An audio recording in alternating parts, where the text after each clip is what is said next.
All right, so this is part 2 of Walk New York series. And Robin, what area are we looking at today? Today we are doing chapter 5, and it's Chelsea and the Ladies' Mile. And it was the Ladies' Mile because there are a lot of shopping, as you'll see. A lot of... You'll like that. Right. Well, it doesn't exist anymore. So, but anyway, that's what we're doing. We're starting at, I'm not going to say it right, but Gansevoort Plaza. All right, let's do this. So right now we did get off the number 2 line, red line, because we're on the Upper West Side, and we came down to 14th Street. Now we're walking on, this is 13th Street, and we're heading to the destination. Yeah.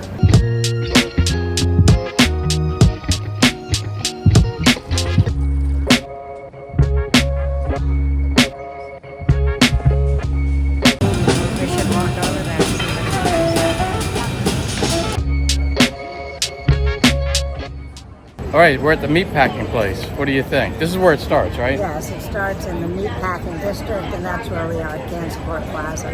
Right, and this walking tour, it's based on this book, and the book is called... Walking New York. Walking New York.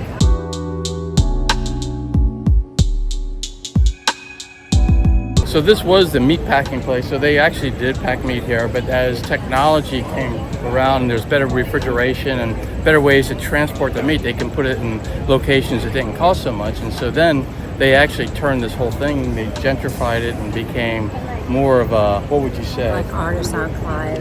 Yeah, an artist enclave, and just turned it around. So obviously there's no meatpacking really being done here today. Just a little bit, but their leases expire in 2032 and then it'll be gone. It'll be gone. And these buildings behind me, the brick ones, the red brick ones, were built like in the 1800s, like 1840s, I believe. And they used to be single family homes, but now they're units. All right, because we're hungry, we're gonna eat something before we go to the next stop. We're at the Frenchette Bakery at the Witney Museum.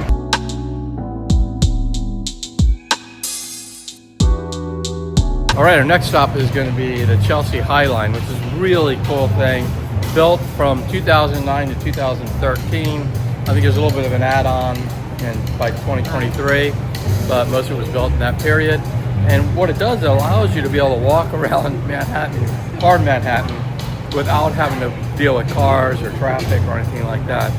It used to be a freight line, but it's not anymore. And what happened was once they abandoned it, just like weeds and stuff started growing up there and natural grasses. And people would go up there and see it and thought it was beautiful, so they started a conservancy to build the Highline. Right, which makes the name of it is what it is. It's actually off the ground, so it's about a story or two off the ground. Pretty cool.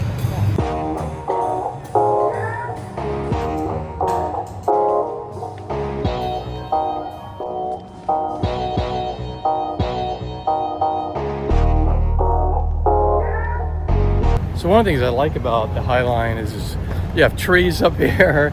They have pieces of art. It really looks cool. They really did it so well.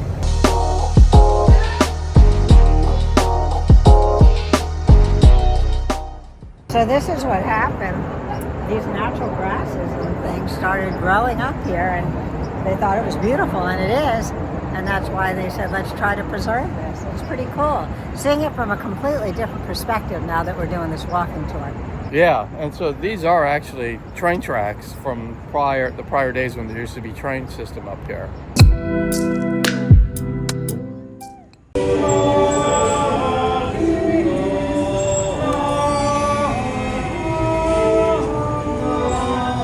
You never know what you're going to find on the Highline up here. That's a choir right there. That's 15th Street down there. So Chelsea Market is down there, and Chelsea Market's a long time ago actually developed the Oreo cookie. Well, it was the National Biscuit Company, which is known as Nabisco. Right, Nabisco, which I remember Nabisco back in the day. We jumped off the Highline for a second. We're going to go back up. I just wanted to check around some of the stores down here on 15th Street. Believe it or not, this is a LLADRO store with a Superman theme. Let's check it out.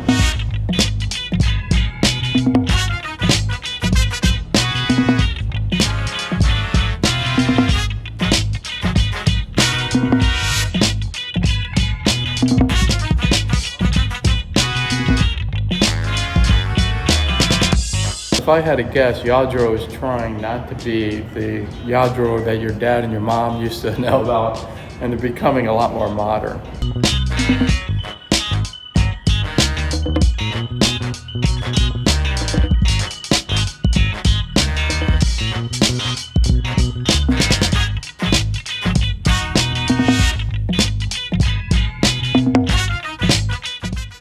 I like the saying, of course it's a mirror image, but it says embrace yourself, embrace happiness. That's what we should all do. What do you think of the LLADRO store? That's pretty amazing. They had some really awesome stuff in there. Way to make a comeback. Yeah. We're going to check out this store too, the Mat Under.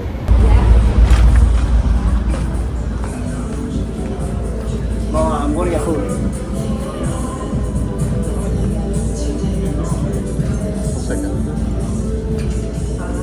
Looks like a thrift shop.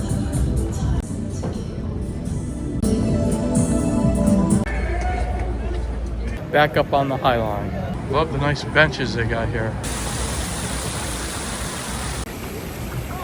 This little fountain on the ground, pretty cool.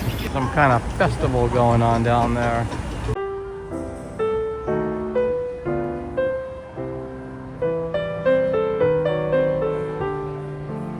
So this is pretty cool. They got all these little restaurants up here on the Highline. Yeah, pretty awesome. You can also see the famous Edge up there. That's a place you can go get a drink and get a great view too. They even have bathrooms up here, which I think is a real plus in the city. This is a cool place too because you could just sit here, relax. You could watch the traffic below. You can read a book. Just relax.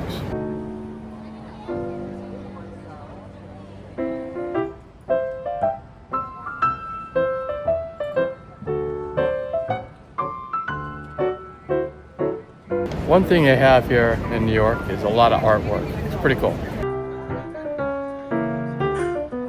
So those brick buildings over there used to be warehouses, but then during the war, they were actually stored uranium, and there was actually part of the atomic bomb and stuff was actually worked on over there during the war. So, and it wasn't until like 1990 where it got remediated, and now you don't have any detection of uranium over there, but up until 1990 you did. Those buildings were on 20th Street.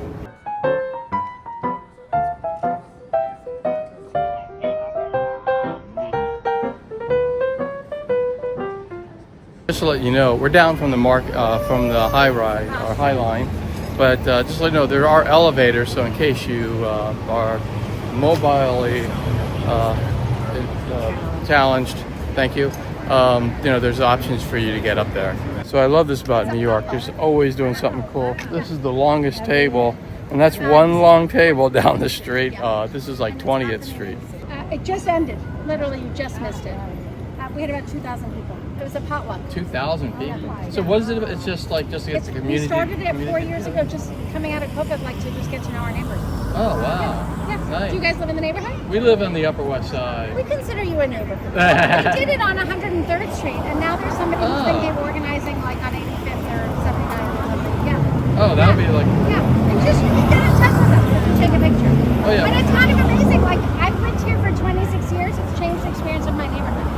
Wow. Sick, And 50 really? people volunteered, including Ron and everybody else. It's put on by neighbors. Wow, Yeah. that's really cool. Yeah, thanks. Nice to meet you. Yeah, nice to meet you. The thing about New York too, you'll see these signs everywhere, and what they are is they film TV shows here. That was for Law and Order. So we see them in our part of the neighborhood too. We're up on the Upper West Side. This is Chelsea, down a little south from where we are, but it's really cool in that you could watch them film TV shows, and so they actually tell you when they're going to be filming here because they close off the parking. It's pretty cool. And there's a view of the Highline from down here.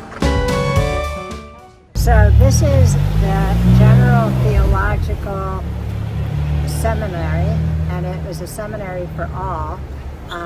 It was an Episcopal seminary, and It was for everyone, and it happened after the American Revolution.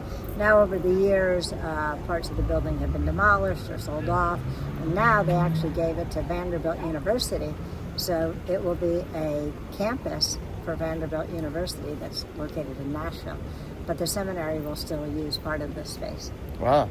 And then one other cool thing is we did spend a few years ago, before we moved to New York City, we actually spent a month right across the street from this place and didn't even know it. We had no idea what this was. Yeah. There's another shot of part of this with the spires behind the fence. And that's where it says Vanderbilt University. The people who owned the Cushman Wakefield real estate company, they were here, and this is called Cushman Row.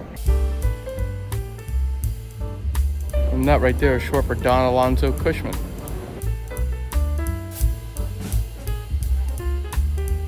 St. Peter's Episcopal Church, which is on 20th near 7th Avenue. And right here would be the Rectory, and it's been here since the 1800s, and it's one of the oldest buildings in Chelsea. It's right next to the church. There's the front door. All right, we're at 236 West 18th Street. All right, Robin, what makes this building so special? All right, so we're in a transitional area right now from the wealthier part of Chelsea. And this is a transitional area to get to a more industrial area, and there are a lot of stores coming up towards our east. But this building behind us, and you can see right there, the SC on the building for Siegel-Cooper. So Siegel-Cooper was a department store. But this building right here, which was a block east, but this building was their warehouse and stables. So what they could do is they could ferry their goods directly to their customers' homes, because I guess they had a stable with horses here. So this was the Siegel-Cooper Warehouse for the Siegel-Cooper department store.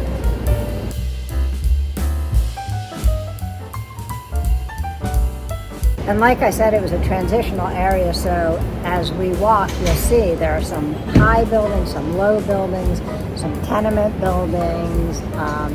So you'll see a whole mishmash of heights of buildings. So it doesn't get a lot of sun because there's a lot of high buildings there.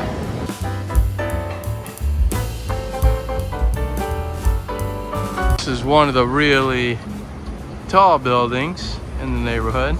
And that real tall building is Walker Tower.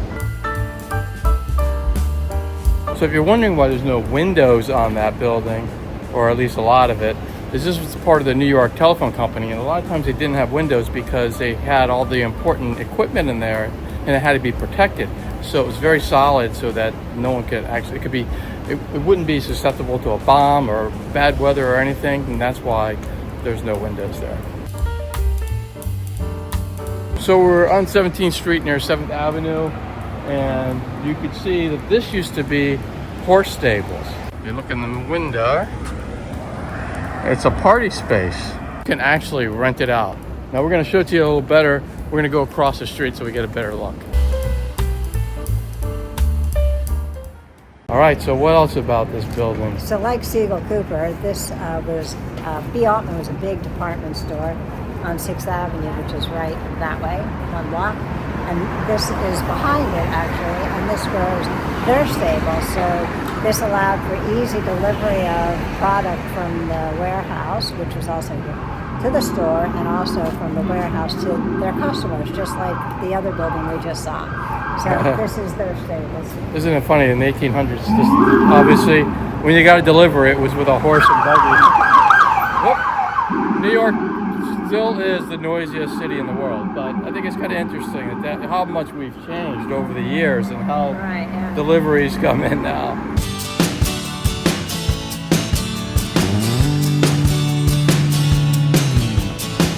So off at 6th Avenue, that's the B. Altman building. So this area of 6th Avenue was called Ladies Mile, and all the huge department stores were there. Siegel-Cooper, it had 800,000 square feet. That's a lot of square feet. Yeah. Our old running store was 3,000 square feet. 800,000. It had a fountain in the middle of it, which I forget how tall it was, but they had a slogan of "Meet me at the fountain." Across the street behind us, you can see that was the Altman. Macy's was here. A bunch of the big department stores were here, but then they started moving uptown. Macy's went first to Herald Square, where we are now, and the other stores follow suit.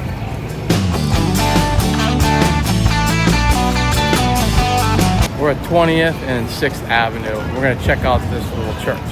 So this little church was built in 1852, and now it really became famous in 1983 when it became the Limelight, like a nightclub. Like and I was actually there.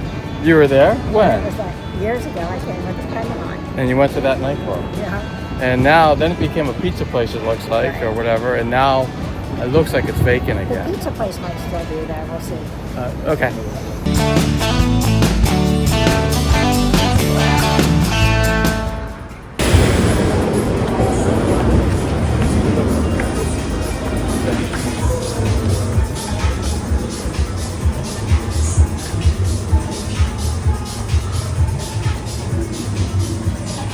Pretty cool. Yeah, I think I changed it to Really? Like years ago? So as you can see, it's still a pizza place, but Right. but when you came here, it was a little tiny nightclub, I guess. No, it wasn't a tiny nightclub. It was actually a big, huge nightclub. Oh, so why is it so small in there? Well, it probably had that other stuff. Oh, it had that other part too. All right, we're on 21st Street. We just crossed 6th Avenue, and there is this really cool cemetery here.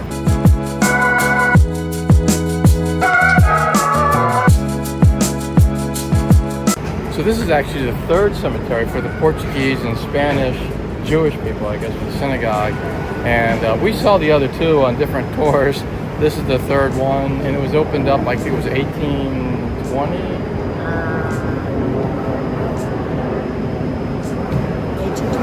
1829. 1829. It's pretty cool to live in a city where there's just so much history. Huh?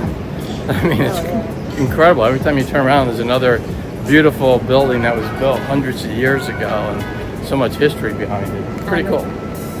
Yeah, the thing I really love about these tours is that it takes us to areas that we might not necessarily come to, or areas we come to, but maybe streets in those areas that we wouldn't necessarily walk down. Right, exactly. And then we can get lunch at places we never had, or getting a drink or something, that kind of stuff. You just kind of live. And I know you go visit some shops. All right, the next stop is the Hotel Chelsea.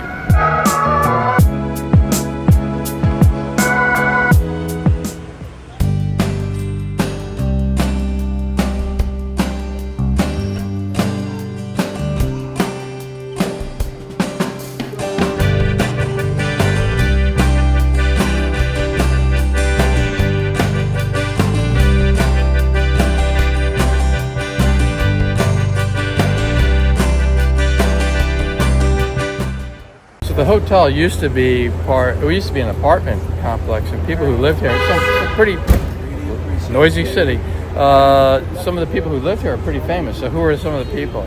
Well, there are a lot of writers. Let's see.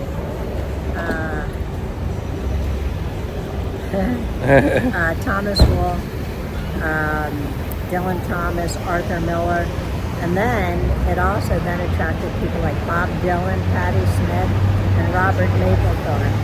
So it wanted to be a high-end, luxurious apartment complex, but it never really ended up being that. And now it's a hotel. But you had some pretty famous people in there. Yeah. Yeah, pretty cool. Not on the list, but looks pretty cool. This is the Chelsea Synagogue. Pretty cool. All right, so we're on 22nd and we're heading west. And this is where Clement Clark Moore, who really owned almost all of Chelsea at one point, this is where the more residential area.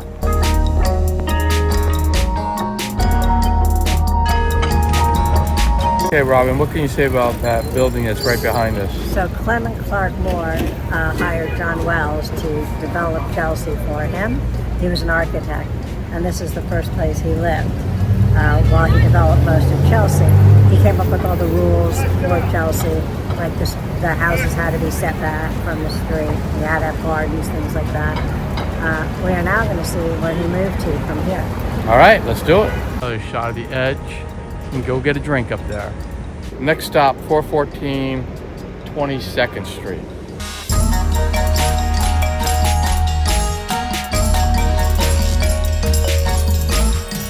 So this was the James Wells mansion, and he moved from that little place to this place.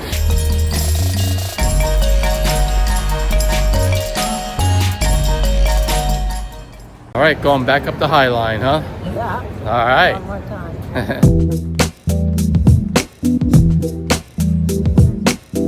All right, so we're on the Highline again. So this is a newer part of it. This was built in 2011, I think it said. And it's mid-block, so we are pretty close to buildings on either side of us. You can actually touch some of those buildings probably at some point, and even look into people's apartments. And they can look out at you. Yeah.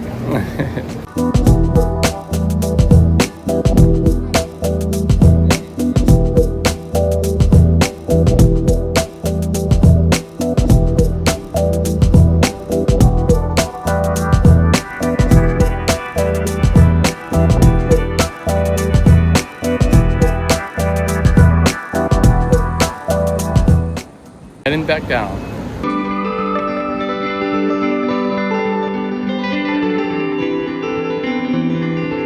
All right, what's the scoop on this warehouse? Terminal Warehouse was a refrigerated warehouse. I think it was 80,000 square feet.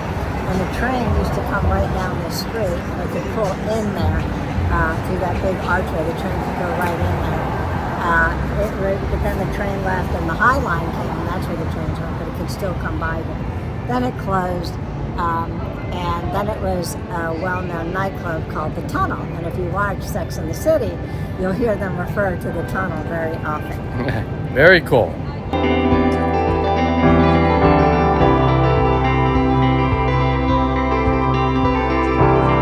All right, so they created elevators for what now? So I'm sure you all, if you've ever been in an elevator, you've noticed that it's an Otis elevator. A lot of them are. And this building behind us is where they were headquartered. Right, and it sounds like they put elevators even in the Empire State Building and some other big... The original World Trade Center. Yeah. Yeah. Amazing.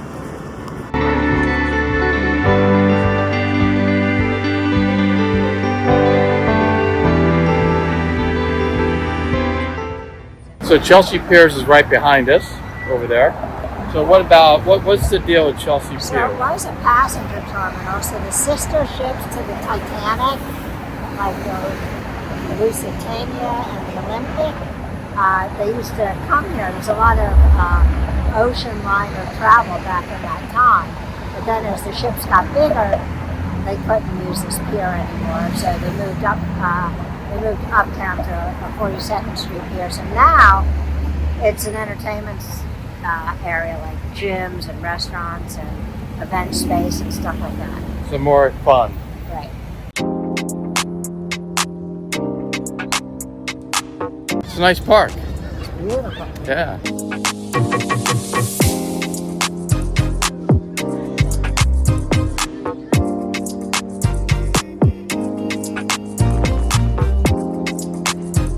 Some big boats here, huh? Huge. Our last stop, Pier 57, and it's like a food hall now. And we've been there before. It's pretty cool. I recommend going in there and going up to the top, and you could get a great view from up there. All right, I think we're done. Yeah, it was awesome. It was so fun. We learned so much. We walked down streets we've never walked down before. Yeah, yeah. New York's an awesome place. It has awesome little areas. Every little area is like its own complete different world, which is pretty cool. So stay tuned, because we're going to have plenty more of these walking tours of New York City. I can't wait to do the next one. Yeah. So if you like the video, make sure you give it a thumbs up and subscribe to the channel. If you know anyone who could use videos like this, make sure you share it with them. And if you have any cool places you've been to that you want to share them in the comments so we can all learn from each other. And if you hold on, 2 videos will pop up any moment, and you can click on any of those videos, and you can continue your happy, healthy living journey. And we'll see you next time.